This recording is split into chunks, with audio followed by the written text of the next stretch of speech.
بسم اللہ الرحمن الرحیم الشیطان اللعین الرجیم بسم اللہ الرحمن الرحیم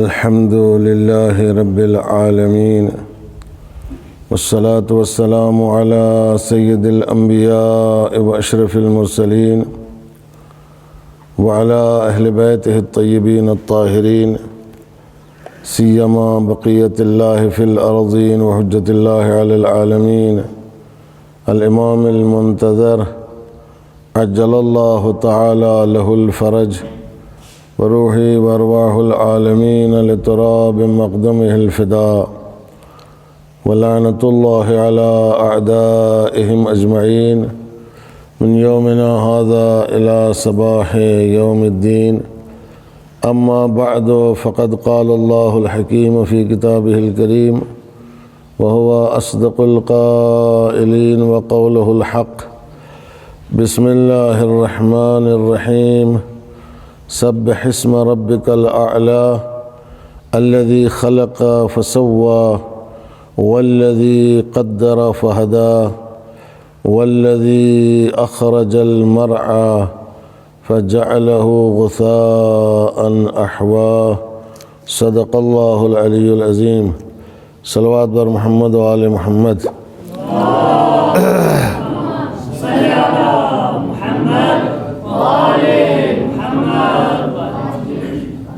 سورہ مبارکہ اعلیٰ کی 4-5 آیات کی تلاوت آپ کے سامنے کی گئی ہے۔ پہلے اس سورہ کا جو ہے وہ شناختی کارڈ آپ کے سامنے پیش کر دیں کہ یہ سورہ جو ہے اس میں 19 آیتیں ہیں اور مکے میں نازل ہوا ہے۔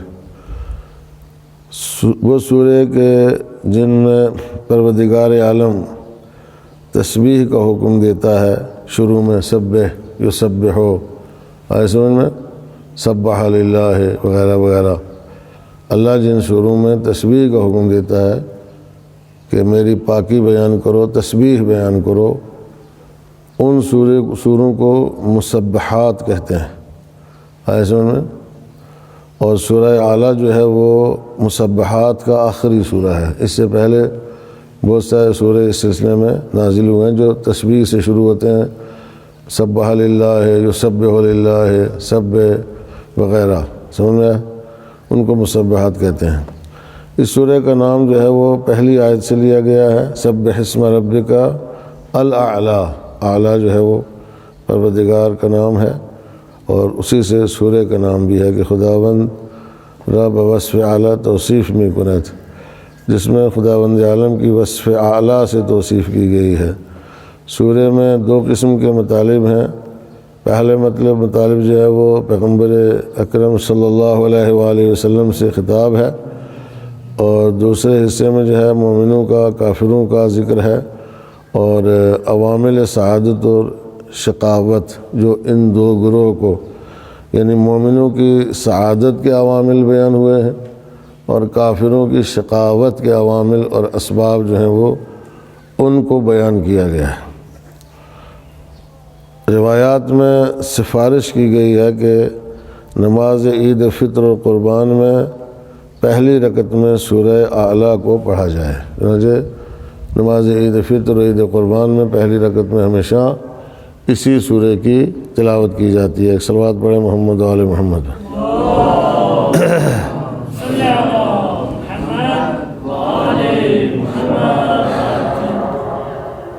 سبح اسم رب، بسم اللہ الرحمن الرحیم، اللہ کے نام سے جو بخشنے والا اور مہربان ہے۔ سبح اسم ربک الاعلی، یعنی پاکی بیان کرو اپنے پروردگار کے نام کی جو بلند مرتبہ ہے، اعلیٰ ہے۔ صلوات بر محمد و آل محمد۔ سبح اسم ربک الاعلی، سبح اپنے پروردگار کے نام کی پاکی بیان کرو جو اعلیٰ ہے، بلند مرتبہ ہے۔ الذی خلق فسوی، وہ پروردگار، وہ اللہ جس نے پیدا کیا اور بہترین صورت عطا کی۔ تسویہ کیا یعنی مناسب اندام دے کر کے انسان کو دنیا میں بھیجا، مناسب اعضاء و جوارح۔ تسویہ یعنی بہترین صورت دی ہے، ہر چیز کو مناسب جگہ کے اوپر رکھا ہے، اس میں کوئی کمی نہیں چھوڑی ہے۔ والذی قدر فہدا، وہ ذات کہ جس نے اندازہ گیری کی ہے، اندازہ لگایا، تقدیر معین کی اور اس کے بعد ہدایت کی۔ والذی اخرج المرعا، وہ ذات کہ جس نے چراگاہ بنائی۔ مرعا حیوانوں کی چراگاہ کو کہتے ہیں، جہاں مال مویشی جو ہے وہ ان کو چرانے کے لیے لے جاتے ہیں۔ اور یہ بھی ایک بہت بڑی تخلیق ہے پروردگار عالم کی، جس پر اس کی پاکی بیان کرنے کی ضرورت ہے، چونکہ ظاہر سی بات ہے کہ انسان کی زندگی کے مادی اسباب میں سے جو ہے وہ یہ ایک چیز شمار ہوتی ہے۔ مرعا کا فائدہ جو ہے وہ بالواسطہ طور پر انسانوں کو ہے۔ چراگاہیں حیوانوں کے چرنے کے لیے ہوتی ہیں اور حیوانوں سے مستقیم طور پر انسانوں کو فائدہ ملتا ہے۔ آئے سمجھ میں؟ تو یہ چراگاہ جو ہے وہ مرعا جس کو کہا گیا، اس کا ذکر قرآن میں اللہ نے کیا ہے، اور ساتھ میں یہ بھی کہا کہ اس خدا کی پاکی بیان کرو، تسبیح پڑھو اس پروردگار کی، حمد و ثنا بجا لاؤ اس پروردگار کی کہ جس نے چراگاہ بنائی ہے۔ وہ اگر چراگاہ نہ ہوتی تمہارے مویشی کہاں چرتے، اور اگر مویشی نہ چرتے تو تمہیں دودھ کہاں سے ملتا؟ جو خوراک مویشیوں کے ذریعے سے اللہ نے انسانوں کو فراہم کی ہے، ظاہر سی بات ہے وہ کہاں سے آتی؟ تو سارے جو ہے وہ ویجیٹیرین ہو کر کے رہ جاتے پھر، سمجھ رہا ہے؟ اور اگر چراگاہ نہ ہوتی تو ویجیٹیرین بھی کہاں سے بنتے؟ تو چراگاہ ضروری ہے، ویجیٹیرین کے لیے بھی اور نان ویجیٹیرین کے لیے بھی، سمجھ میں آیا؟ دونوں کے لیے چراگاہ جو ہے وہ بہت زیادہ ضروری ہے، اور سیدھا اس کا انسان سے تعلق ہے، اسی لیے اللہ نے اس کو یہاں پر ذکر کیا ہے۔ ایسا نہیں ہے، آپ کوئی لوگ کبھی کہتے ہیں کہ بھئی اللہ تو انسانوں کو بالکل ایسا بنانا چاہتا ہے کہ وہ صرف اور صرف آخرت ہی کے بارے میں سوچے، دنیا کا کہیں ذکر ہی نہیں۔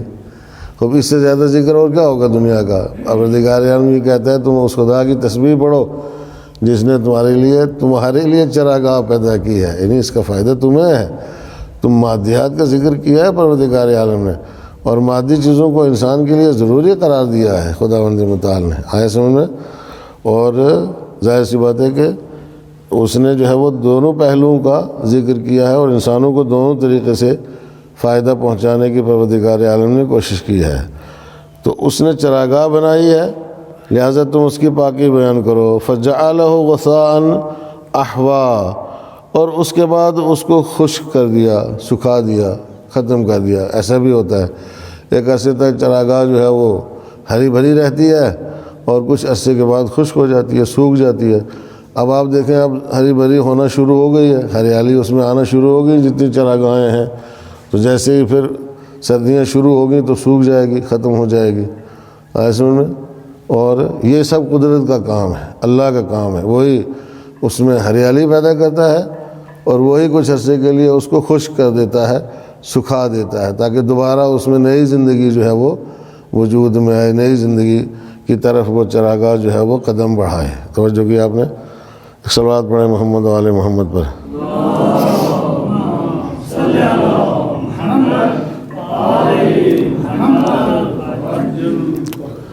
خب پہلا نقطہ ہے تسبیح نام خدا، یہاں پر ہے سبح اسم ربک الاعلی، سمجھ میں آیا؟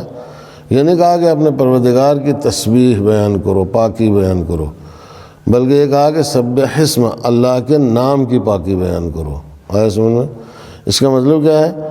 اس کا مطلب یہ ہے کہ انسان کو نہ صرف خدا کی ذات کے لیے کسی کو شریک نہیں بنانا چاہیے، بلکہ اس کے نام کے لیے بھی جو ہے وہ کسی کو شریک قرار نہیں دینا چاہیے، ایسے میں۔ اور دوسروں کے نام کو خدا کے نام کے ساتھ رکھ کر کے اس طریقے سے ان کو یاد نہیں کرنا چاہیے، جیسے کہ کچھ التقاطی گروہ، کچھ تکفیری کافر گروہ جو ہے وہ جو ایمان اور کفر میں التقاط کے قائل ہیں، کچھ ادھر سے لیتے ہیں کچھ ادھر سے لیتے ہیں، ایسے میں تو ایک نیا دین جو ہے وہ بنانے کی کوشش کرتے ہیں، ان کو التقاطی کہتے ہیں۔ ہاں، یہ گروہ جو ہے وہ ایران میں تھے، اور وہ کہتے تھے کہ تم اس طریقے سے مثلا یاد کیا کرو، بنام خدا و بنام خلق قہرمان ایران۔ شاہ کے دور میں یہ سلسلہ شروع ہو گیا تھا۔ وہ اپنے فوجیوں کو جب ٹریننگ دیتا تھا تو ایسا انکار تو نہیں کیا بالکل ہی، بسم اللہ کو حذف نہیں کیا، بلکہ کہا کہ اب بسم اللہ اس طریقے سے پڑھا کرو کہ اللہ کے نام سے اور ایران کی پہلوان اور بہادر قوم کے نام سے ساتھ میں اس کو ملا کے جو ہے، تو یہ ظاہر سی بات ہے یہ شرک ہے، تو نام کے ساتھ شرک جو ہے وہ بھی جائز نہیں ہے۔ قرآن اور حدیث میں بہت ساری علامتیں اس بات کے اوپر موجود ہیں کہ اسلام جو ہے وہ جتنے محترم نام اور مقدس نام ہے اس کی طرف اسلام کی عنایت ہے، اسلام کی توجہ ہے، اور اسلام ان کے سلسلے میں تاکید کرتا ہے، جیسے کہ اسی سورہ میں ارشاد ہوا تسبیح ذات کے علاوہ اللہ کے نام کی تسبیح بھی پڑھو، اللہ کے نام کو بھی منزہ سمجھو، اللہ کے نام کو بھی پاک سمجھو۔ دوسرے مقام پر ارشاد ہوتا ہے نام پیغمبر را مثل نام ہائے خود تن سادہ نہ برید، جس طرح تم اپنوں میں ایک دوسرے کا نام پکارتے ہو، اسی طریقے سے اس طرح پیغمبر کا نام نہ لیا کرو بالکل سادہ اور معمولی طریقے سے، بلکہ القاب کے ساتھ، آداب کے ساتھ، ایسے میں احترام کے ساتھ اور عزت کے ساتھ ان کی مکرمت اور بزرگی بیان کرتے ہوئے پیغمبر کا نام لیا کرو۔ جیسے قرآن مجید میں خدا نے پیغمبر کا نام نہیں لیا ہے، پکارا نہیں ہے نام لے کر کے، یا محمد کہہ کر کے یا احمد کہہ کر کے قرآن مجید میں کہیں پہ بھی نہیں آیا ہے۔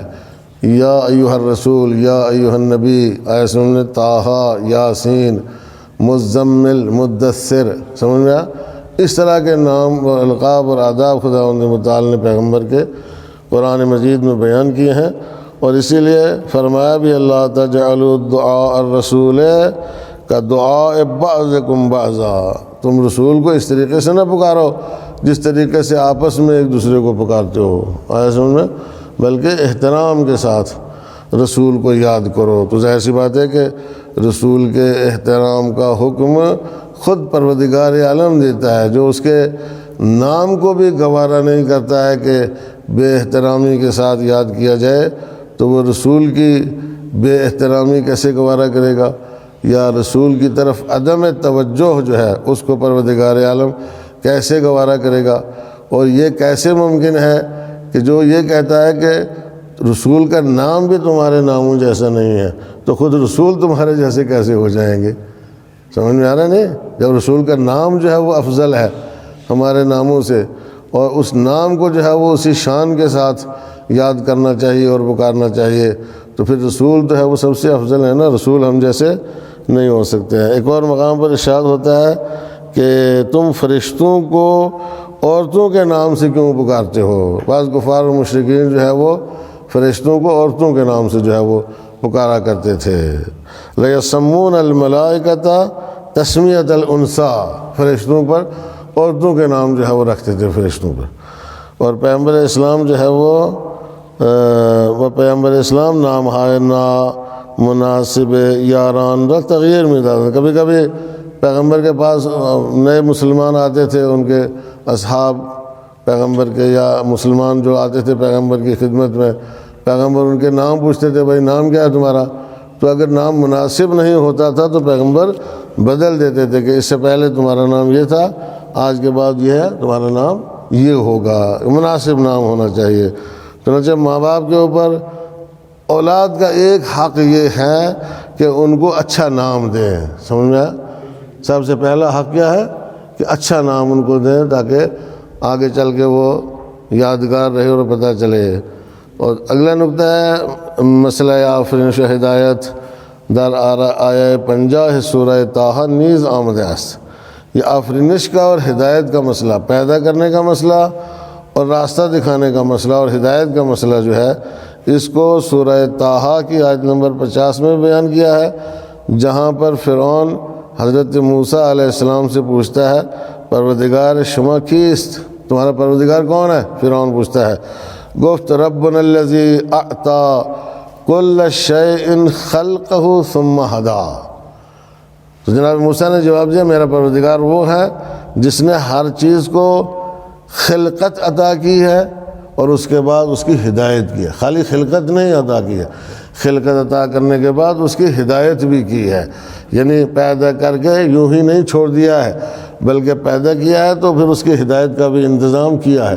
اب جب اس موجود کو دنیا میں بھیجا ہے تو پھر دنیا میں اس کو کیسے جینا ہے، کیسے مرنا ہے، کیسے رہنا ہے، کیسے کھانا پینا ہے، کیسے اٹھنا بیٹھنا ہے، کیسے چلنا پھرنا ہے، توجہ کیا آپ نے، کیسے گفت و شنید کرنا ہے، کیسے آپس میں معاملات انجام دینا ہے، معاشرت کیسی اس کی ہونا چاہیے، ایک ایک چیز کا جو ہے وہ بیان قرآن مجید میں بھی آیا ہے اور احادیث میں بھی آیا ہے کہ جو قرآن مجید کی آیات کی تفسیر بیان کرتی ہیں.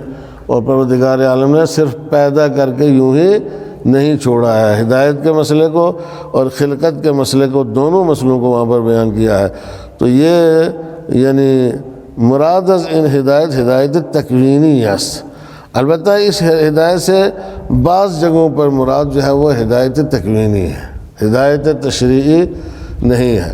ہدایت تشریعی یہی احکام نازل کرنا، انبیاء کو بھیجنا، ان کے ذریعے سے بیان کرنا، قرآن سکھانے کا انتظام کرنا وغیرہ وغیرہ، یہ ہدایت تشریعی ہے. یعنی شریعت کے ذریعے سے انسانوں کی ہدایت کرنا، اس کو تشریعی ہدایت کہتے ہیں. لیکن یہ جو اعطا کل شیء خلقہ ثم ہدی، ہر چیز کو خلقت عطا کی اور اس کے بعد جو ہے وہ اس کی ہدایت کی ہے، تو اس سے مراد ہدایت تکوینیہ، چونکہ جس کو خداوند متعال نے تمام موجودات کے اندر رکھا ہے. دیکھیے ہدایت تشریعی جو ہے وہ محدود ہے، صرف انسانوں کے لیے ہے. ہدایت تشریعی کس کے لیے ہے؟ انسانوں کے لیے ہے، حتیٰ فرشتوں کے لیے بھی نہیں ہے. سمجھ میں آیا؟ انسانوں اور جنوں کے لیے ہے ہدایت تشریعی. دو گروہوں کے لیے ہے، گروہ انس اور گروہ جن، انسانوں کے لیے اور جنوں کے لیے، کہ جن کے لیے شریعت ہے، جن کے لیے پیغمبر ہیں، جن کے لیے ہادی ہے، یہ ان کے لیے ہے. لیکن ہدایت تکوینی جو ہے وہ تمام موجودات کے لیے. دیگر موجودات اللہ کی خصوصی اور تکوینی ہدایت کے ذریعے سے آگے بڑھتے ہیں. جیسے کہ انسان کا بدن جو ہے، مثلا بدن انسان کا آگے بڑھتا ہے مرحلہ در مرحلہ غیر محسوس طریقے سے. آدمی کو خود بھی پتہ نہیں چلتا ہے، ماں باپ کو خود بھی پتہ نہیں چلتا ہے. یہ کل 1 سال پہلے چھوٹا سا تھا، آج بولنے لگا ماشاءاللہ، آج چلنے لگا ہے، آج شرارتیں کرنے لگا ہے. سمجھ میں آیا؟ کرتے کرتے کرتے ماشاءاللہ برومند جوان بن جاتا ہے، اور پھر کرتے کرتے ایک دن اس کی کمر جھک جاتی ہے. اس کا آدمی کو خود بھی پتہ نہیں چلتا ہے کیا ہو کیا رہا ہے. یہ ہدایت تکوینی ہے، اس کو خدا چلاتا ہے. سمجھ میں آیا؟ اس کو انسان نہیں چلاتا ہے. وہی حیوانوں میں ہے، انسانوں میں ہے، نباتات میں ہے، جمادات میں بھی ہے. توجہ کی آپ نے؟ تمام مخلوقات میں ہے کہ پروردگار عالم جو ہے وہ ان کی ہدایت کا انتظام کرتا ہے. بچہ شیرخوار تھا، اس کے بعد جوان ہو گیا، اس کے بعد بوڑھا ہو گیا، اس کے بعد دنیا سے چلا گیا. ہمیں اور آپ کو پتہ بھی نہیں چلا، ایسے میں کسی نے دیکھا نہیں اس کو بڑھتے ہوئے. کس طریقے آپ درخت لگاؤ، آپ کو پتہ نہیں چلے گا آہستہ آہستہ آہستہ درخت کیسے بڑا ہو جاتا ہے. ایسے میں کوئی دیکھ نہیں پاتا اس کے بڑا ہونے کے مرحلے کو. یہ ہدایت جو ہے وہ ہدایت تکوینی ہے. ہدایت تکوینی جو ہے وہ جیسے جیسے زمانہ گزرتا جائے گا اس کو بہتر طریقے سے جو ہے وہ سمجھا جائے گا. یہی وہ چیز ہے کہ ہزاروں دانش مند جو ہے اس کے بارے میں تحقیق کر رہے ہیں کہ کس طریقے سے پرندے یا مچھلیاں، یہاں تک کہ سینکڑوں کلومیٹر جو ہے اگر اپنی جگہ سے دور ہو جائیں، پرندے ہیں مثلا، پرندے کوچ کرتے ہیں. پرندے رحلت الشتاء والصیف، سمجھ میں آیا؟ گرمیوں میں کہیں ہوتے ہیں، سردیوں میں کہیں ہوتے ہیں، سفر کرتے ہیں. اور یہ سفر کر کے اپنی جگہ چھوڑ کے چلے جاتے ہیں، پھر اس کے بعد واپس آتے ہیں تو اسی جگہ پہ آتے ہیں جہاں چھوڑ کے گئے تھے. یہ ان کو کون دکھاتا ہے؟ سمجھ میں آیا؟ کون ان کی ہدایت کرتا ہے؟ کون ان کی رہنمائی کرتا ہے کہ جہاں سے چھوڑ گئے تھے وہیں آتے ہیں. راستہ پہ نہیں بھٹکتے، راستہ پہ نہیں بھولتے ہیں. مچھلیاں ہزاروں میل سمندر میں جو ہے وہ ایک جگہ سے دوسری جگہ چلی جاتی ہیں، لیکن پھر واپس وہیں پہ آ جاتی ہیں جہاں سے گئی تھیں. ان کی ہدایت کون کرتا ہے؟ یہ تحقیقات کی گئی ہیں دانشمندوں نے اور علماء نے اس سلسلے میں تحقیق کیا کہ وہ اپنے محل سے دور ہونے کے بعد بھی واپس اس مقام کے اوپر جو ہے وہ پہنچ جاتی ہیں۔ تو یہ اللہ کی طرف سے جو ہدایت ہے اس کو پروردگار عالم نے ہر موجود میں جو ہے وہ رکھا ہے تاکہ وہ اپنے تکامل کی طرف جو ہے وہ آگے بڑھ سکے۔ یہ خاک کے ذرات ہیں، مثلا خاک کے ذرات ہیں جو پھلوں میں تبدیل ہوتے ہیں، اور یہ پھل جو ہے وہ نطفے میں تبدیل ہوتے ہیں، اس کے بعد انسان وجود میں آتا ہے اور دوبارہ انسان کا جسم جو ہے وہ خاک میں چلا جاتا ہے۔ آئے سن، یہ ہدایت تکوینی کا سلسلہ ہے۔ اور اس کے بعد ارشاد ہوا سوا کا مطلب ہے نظام بخشنا، کسی چیز کو ڈسپلن دینا، منظم کرنا، اس کو سوا کا مطلب یعنی ہر چیز اپنی مناسب جگہ کے اوپر ہے ہر اعتبار سے، نظام کہکشان سے لے کر کے دنیا اور زمینوں کے جو حشرات ہیں، ذرات ہیں، ان کے اوپر ایک نظام ہے جو ہے باقاعدہ طور حکم فرما ہے۔ کوئی بھی چیز بغیر نظام کے نہیں ہے۔ آپ دیکھیں گرمیوں میں جب بہار کا موسم آتا ہے تو الگ سے حشرات جو ہے وہ ظاہر ہوتے ہیں، سمجھ میں چھوٹے معلوم ہے، اور ایک موسم میں چھوٹی چھوٹی چڑیاں نظر آتی ہیں جو دوسرے موسم میں نظر نہیں آتی ہیں، سمجھ میں چھوٹے چھوٹے حشرات وجود میں آتے ہیں، پیدا ہوتے ہیں، کچھ دن کے لیے پھر ختم ہو جاتے ہیں۔ یہ سلسلہ ایک نظم کے تحت جو ہے وہ برابر چل رہا ہے۔ یہ سارا کا سارا سلسلہ جو ہے وہ سیدھا ہدایت تکوینی کے تحت ہے، جو اللہ کی طرف سے، جس کی سیدھے پروردگار عالم کی طرف سے ہدایت ہوتی ہے، اور یہ نظام ایک کے تحت ہے۔ ایک چھوٹا سا پتا جو ہے وہ اور خاشاک جس کو کہتے ہیں خس و خاشاک جو ہے وہ، اس کو بھی پروردگار عالم نے یوں ہی نہیں چھوڑا ہے۔ آئے سمجھے، اس کا بھی ایک نظام ہے، اس کا بھی ایک ڈسپلن ہے۔ سبزہ زار کہ در دید ما خشک تیرے می شود، کبھی ہماری نظروں کے سامنے یہی پہاڑ ہیں، یہ ایک موسم میں بالکل خشک ہوتے ہیں، ایک موسم میں ہرے بھرے ہو جاتے ہیں، ہریالی ہوتی ہے ان کے اوپر۔ یہ سب کیا ہے؟ یہ سب ایک نظام ہے، ہدایت ہے، نظام ہدایت پروردگار ہے۔ اللہ ان چیزوں کی ہدایت کرتا ہے، اس لیے کہ وہی خشک اور سوکھے پتے جو ہے وہ دوسرے مادے میں تبدیل ہوتے ہیں، اور جو زمین کی قوت اور طاقت کے لیے اور درختوں کی طاقت کے لیے ضروری ہوتے ہیں۔ فالتو کیا ہو گھاسیں جو مثلا کھیتی میں پڑے رہتے ہیں، اس کو دوبارہ جو ہے وہ زمین کے اندر داب دو تو وہ کھاد بن جاتے ہیں، وہ اسی زمین کے کام آتے ہیں۔ ایسے انہیں زمین کو قوت دیتے ہیں اور درختوں کو قوت دیتے ہیں، تاکہ یہ جو ہے وہ زمین کے اندر اگر چلے جاتے ہیں تو دوسری دھاتوں میں تبدیل ہو جاتے ہیں، کوئلہ بنتا ہے اور دوسری دھاتیں جو ہیں وہ بنتی ہیں۔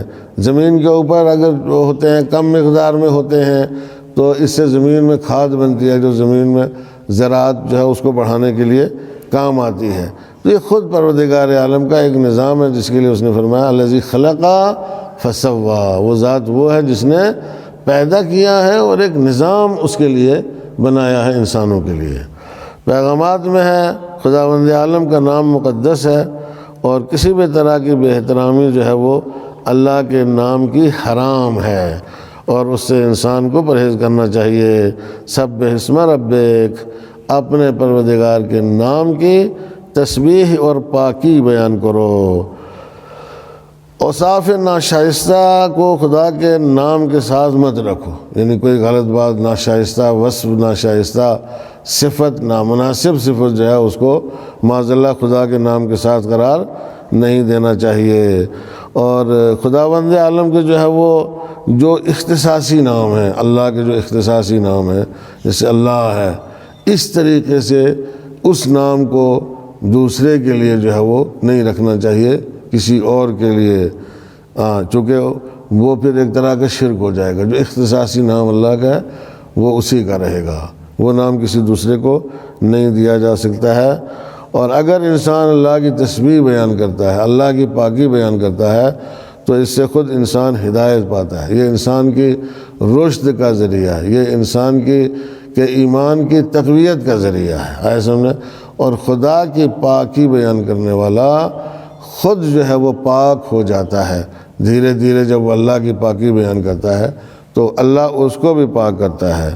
اور یہ دنیا سے شرک کو ختم کرنا یہ پہلے نمبر پر رہبر آسمانی کی ذمہ داری ہوتی ہے، اور اس کے بعد تمام مومنوں کی ذمہ داری ہے۔ مثلا پہلے شرک کے خلاف قانون وضع کرنا، شرک کے خلاف اصول معین کرنا، شرک کے خلاف ضروری محتوا اور میٹر اور مواد فراہم کرنا، آیا سمجھ میں، استدلال فراہم کرنا، بنیادیں فراہم کرنا، یہ آسمانی رہبر کا کام ہے، جیسے کہ پیغمبر صلی اللہ علیہ وآلہ وسلم نے کیا، آیا سمجھ میں۔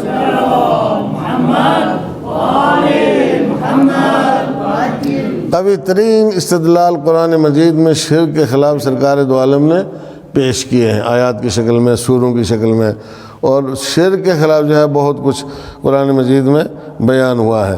لیکن اب یہی نہیں ہے کہ بس انہی کا کام ہے، اس کے بعد کسی کے آگے کوئی ذمہ داری نہیں ہے۔ یہ سب اصول پیغمبر نے وضع کیے ہیں، پیغمبر نے دیے ہیں، اس کے بعد آگے مومنوں کی ذمہ داری ہے، علماء کی ذمہ داری ہے، اور کہ وہ شرک کے خلاف جو ہے وہ باقاعدہ مبارزہ کریں اور محاذ قائم کریں شرک کے خلاف، اور معاشرے اور سماج سے شرک کو ختم کرنے کی کوشش کریں، اس لیے کہ بدترین گناہ جو ہے وہ شرک ہے، ناقابل معافی گناہ جو ہے وہ شرک ہے، آیا سمجھ میں۔ اور یہ شرک بہت خطرناک ہے، یہ انسان کے اندر چلتا ہے تو اس کو آواز بھی نہیں آتی ہے کہ شرک اندر چل رہا ہے۔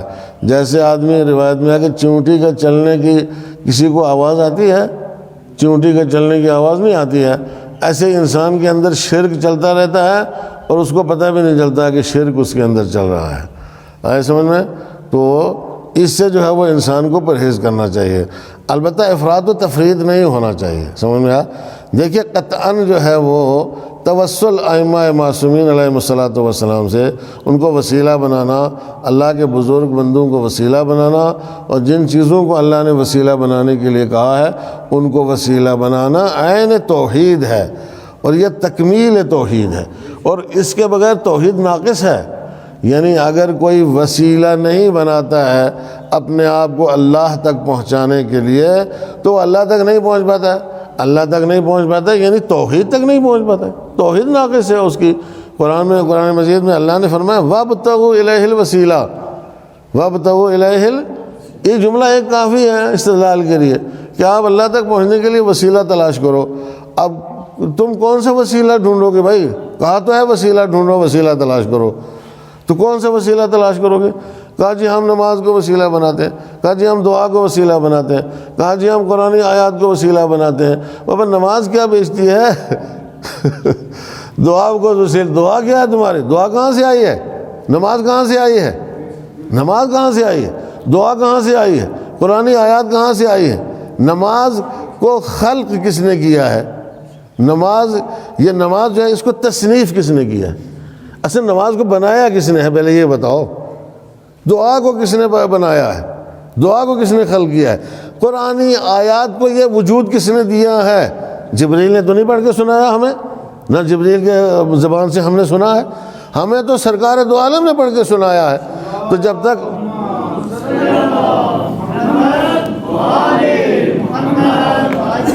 تک سرکار نے پڑھا نہیں، سرکار کی زبان مبارک نے اس آیت کو وجود نہیں بخشا، ہمیں کیا پتا تھا کہ یہ قرآن ہے؟ ہمیں کیا پتا تھا یہ قرآن ہے؟ جب تک سرکار نے دعا کرنا نہیں سکھایا، ہمیں کیا پتا تھا کہ یہ دعا ہے؟ جب تک سرکار نے نماز پڑھ کے نہیں بتایا، ہمیں کیا معلوم تھا کہ یہ نماز ہے؟ اللہ نے کہا اقیموا الصلاۃ، تم نماز قائم کرو، بس۔ اللہ نے تو پڑھ کے نہیں بتایا کہ نماز ایسی ہوتی ہے۔ بھائی جب تم نماز کو وسیلہ بناتے ہو، جب تم دعا کو وسیلہ بناتے ہو، جب تم قرآن آیات کو وسیلہ بناتے ہو، تو اس کو کیسے بھول جاتے ہو کہ جس نے نماز بنائی ہے، جس نے دعا کو وجود دیا ہے، جس نے قرآن آیات کو وجود دیا ہے، سب سمجھا؟ وہ تو بدرجہ اولا جو ہے وہ اس کو وسیلہ بنایا جائے گا۔ تو وَابْتَغُوا إِلَيْهِ الْوَسِيلَةَ، یعنی تم نے دعا کو وسیلہ بنایا تو دعا کس کی بارگاہ میں جائے گی؟ دعا کس کی بارگاہ میں جائے گی؟ سرکار دو عالم کی بارگاہ میں جائے گی۔ تم نے قرآن کو وسیلہ بنایا، قرآن کس کی بارگاہ میں جائے گا؟ سرکار دو عالم کی بارگاہ میں جائے گا۔ تم نے نماز کو وسیلہ بنایا، نماز کہاں جائے گی؟ نماز کہاں جائے گی بھائی؟ نماز سرکار دو عالم کے پاس جائے گی، نماز اللہ کے پاس جائے گی، پروردگار عالم کہے گا میں تجھے نہیں پہچانتا، سمجھ میں آیا؟ یہ جا اس کے پاس جس نے تجھے وجود دیا ہے، وہ تصدیق کرے گا کہ ہاں یہی ہے تو ٹھیک ہے، میں نے تو کہا نماز قائم کرو۔ سمجھ میں آیا؟ اور سرکار اگر کسی اور طریقے کی نماز بنا دیتے تو ہمیں اور آپ کو کیا پتہ تھا؟ یہ مجھے بتاؤ نا بھائی، جو سرکار نے رکوع کیا ہے تو ہمیں پتہ چلا رکوع ہے، سرکار نے 2 سجدے کیے ہیں تو ہمیں پتہ چلا 2 سجدے ہیں، سرکار نے قیام کیا ہے تو ہمیں پتہ چلا کہ قیام ہے، سرکار نے قعود کیا ہے تو ہمیں پتہ چلا قعود ہے، سرکار نے تشہد پڑھی تو ہمیں پتہ چلا، سرکار نے سلام پڑھا تو ہمیں پتہ چلا۔ سمجھ میں آیا؟ تو اب نماز کہاں سے آئی تھی؟ نماز سرکار کے ذریعے سے آگے چلی ہے، دعا ان کے ذریعے سے آگے چلی ہے، قرآن ان کے ذریعے سے آگے چلا ہے، تمام یہ اقدار الہی احکامات جتنے بھی ہیں ان کے ذریعے سے آگے چلے ہیں۔ تو یہ جو قرآن کہتا ہے وَابْتَغُوا إِلَيْهِ الْوَسِيلَةَ، یعنی تم جاندار وسیلہ بناؤ، بے جان وسیلہ نہیں۔ ایک صلوات پڑھے محمد و آل محمد۔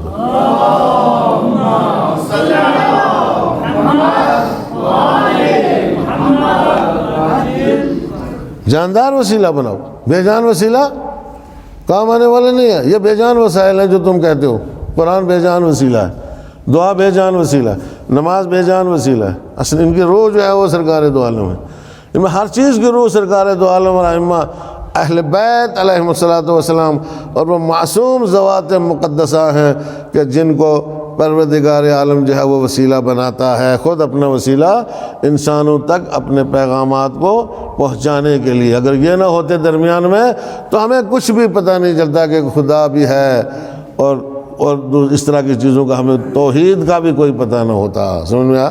کسی چیز کا کوئی پتہ نہ ہوتا۔ انہوں نے بتایا ہمارے سمجھ کا پھیر ہے، سمجھتے نہیں ہیں ہم اس چیز کو، توجہ کیا آپ نے۔ لہٰذا یہ آگے تو پھر مومنوں کا کام ہے نا اللہ کی تسبیح اور پاکی کو بیان کرنا۔ تو ان کے تذکرے سے عزیزان گرامی توحید کامل ہوتی ہے، ورنہ توحید ناقص ہے۔ وسیلہ بنانے سے توحید کامل ہوتی ہے، ورنہ توحید ناقص ہے۔ ایسے میں توحید کامل نہیں ہے جب تک ان کو وسیلہ نہ بنایا جو کہ اللہ نے حکم دیا ہے۔ اور توحید کامل جو ہے وہ بھی در پرتو تنزیہ ذات و تسبیح نام اوس۔ توحید کامل یعنی اللہ کی ذات کی تنزیح اور اس کے نام کی تسبیح کے ذریعے سے جو ہے وہ توحید درجہ کمال تک پہنچتی ہے۔ خداوند از ہر سے گفتے و نوشتے و تصور شود برتر از، خدا ہر اس چیز سے کہ جو کہی گئی ہے، جو لکھی گئی ہے یا جس کے بارے میں تصور کیا گیا، خدا اس سے برتر ہے، چونکہ وہ خیالات میں اوہام میں نہیں آتا ہے، دماغوں میں نہیں آتا ہے، دلوں میں اس طریقے سے نہیں آتا ہے، تو جو محدود نہیں ہوتا ہے، ہر چیز سے برتر ہے۔ اسی لیے کہا گیا ہے کہ سب اسم ربک الاعلیٰ، جو تمہارا اعلیٰ اور برتر پروردگار ہے اس کے نام کی تسبیح بیان کرو۔ خدا صرف خالق نہیں ہے بلکہ ہستی کا نظام جو ہے یہ بھی اسی نے بنایا ہے، مدبر ہے، مدبر بھی ہے، خالق بھی ہے اور مدبر بھی ہے، اور موجودات کو جو نظام دیا ہے، ہستی اور کائنات کو جو نظام دیا ہے یہ بھی پروردگار عالم نے دیا ہے۔ اس کا مطلب ہے خلقا فسوا، ظرفیت اور ہدایت موجودات یہ اس بات کی دلیل ہے کہ اس کائنات کو پروردگار عالم نے کسی مقصد کے تحت جو ہے وہ خلق فرمایا ہے۔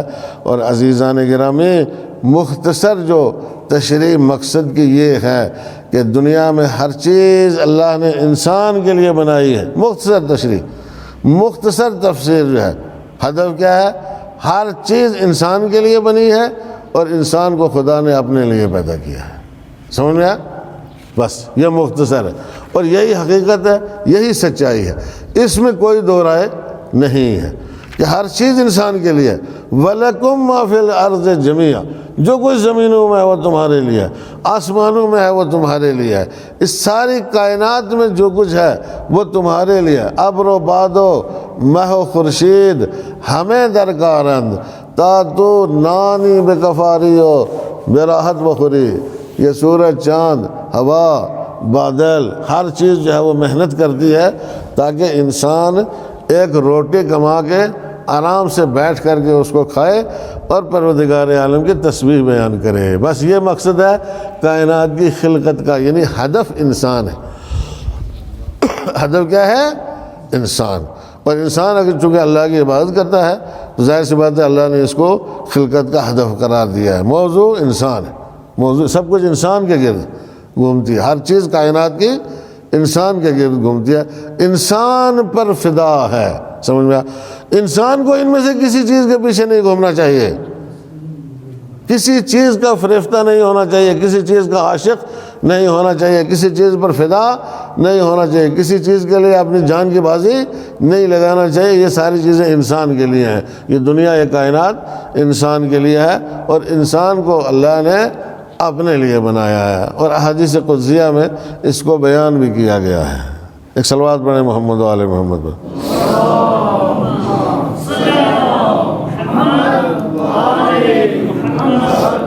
اللہ کی طرف سے جو احکام آتے ہیں, ظاہر سی بات ہے احکام آتے ہیں وہ حکمت کے ساتھ ہوتے ہیں, ان کا ہدف ہے, ان کا مقصد ہے, اور دلیل بھی ہوتی ہے. ہر حکم کے پیچھے دلیل ہے, دلیل کے بغیر کوئی چیز پروردگار عالم نے بیان نہیں کی ہے. چھوٹی چھوٹی باتیں اللہ نے دلیل کے ساتھ جو ہے وہ بیان کی ہے. سننے اس لیے کہا خدا کے نام کی تسبیح پڑھو, اس لیے کہ وہ اعلیٰ ہے, اور جو اس کے نام کی تسبیح پڑھو گے تو تم اعلیٰ اور برتر کے ساتھ جا کے جڑو گے. آئے سمجھ میں؟ اور جب اعلیٰ اور برتر کے ساتھ جڑو گے تو پست چیزوں کے آگے نہیں جھکو گے, پست چیزوں کے آگے نہیں جھکو گے. وہ اعلیٰ ہے, اس کے نام کی تسبیح پڑھو. باقی سورج چاند ستارے یہ تمہارے لیے ہیں, تم ان سے معروف ہو کر کے ان کے ناموں کی تسبیح نہ پڑھو. اور اتنے بھی مت گر جاؤ کہ مثلا لکڑی سے بھی خدا بنا لو, کھجور سے بھی خدا بنا لو, اور جو چیز تمہارے ہاتھ میں ہے اس سے پہلے خدا بنا لو, اس کو بعد توڑ کے اس کو کھا جاؤ. اتنا بھی نہیں گرنا چاہیے انسان کو. سمجھ میں؟ جیسے کہ آج کے معاشرے میں ہزاروں لاکھوں کروڑوں افراد جو ہے وہ اس طریقے کے ہیں جو بت پرستی کا شکار ہیں, جس کے پیچھے کوئی منطق نہیں ہے اصلاً و ابدا.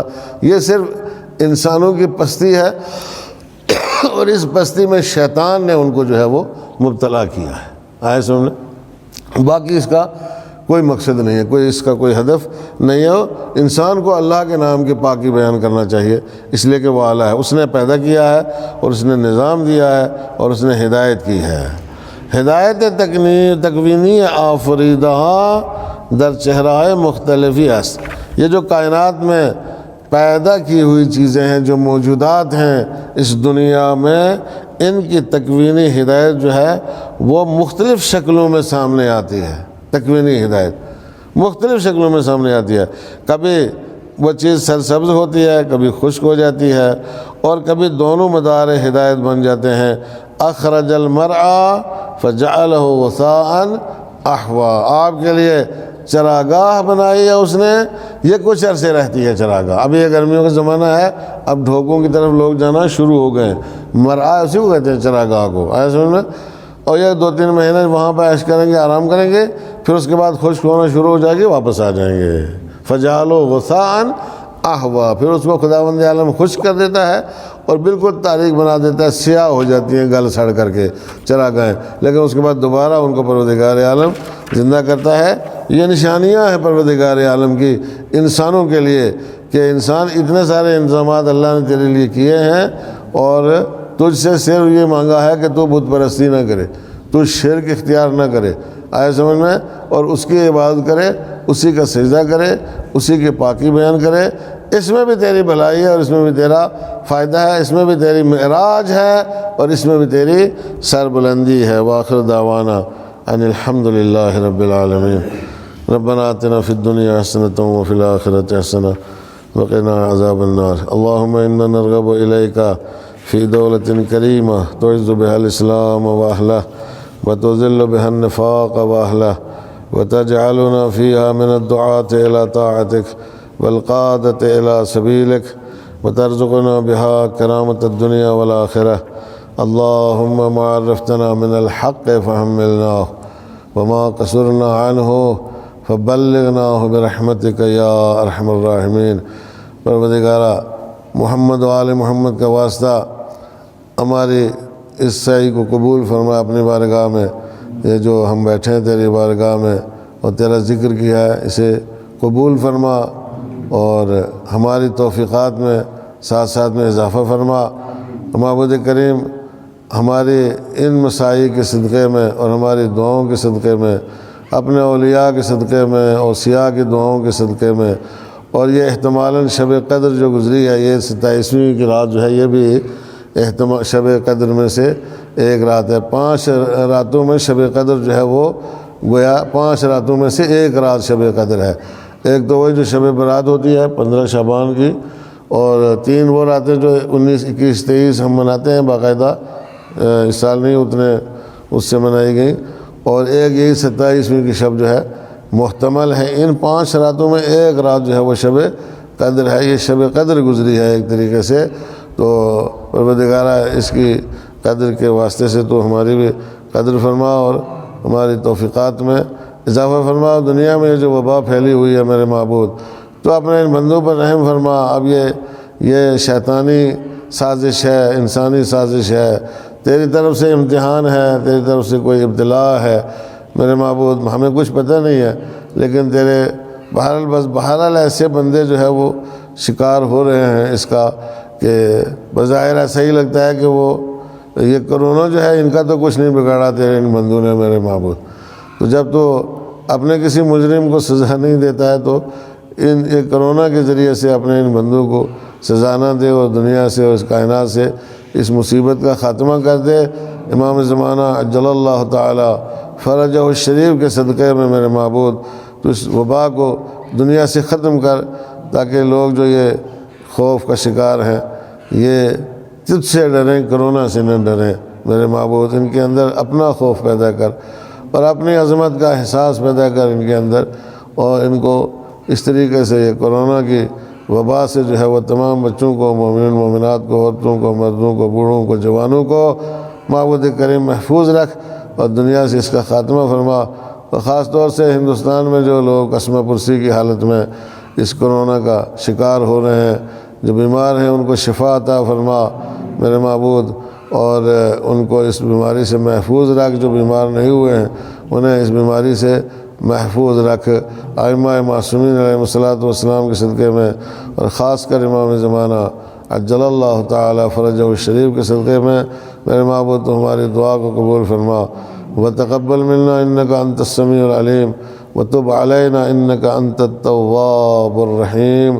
سبحان ربک رب العزۃ عما یصفون وسلام علی المرسلین والحمد للہ رب العالمین، والسلام علیکم ورحمۃ اللہ وبرکاتہ۔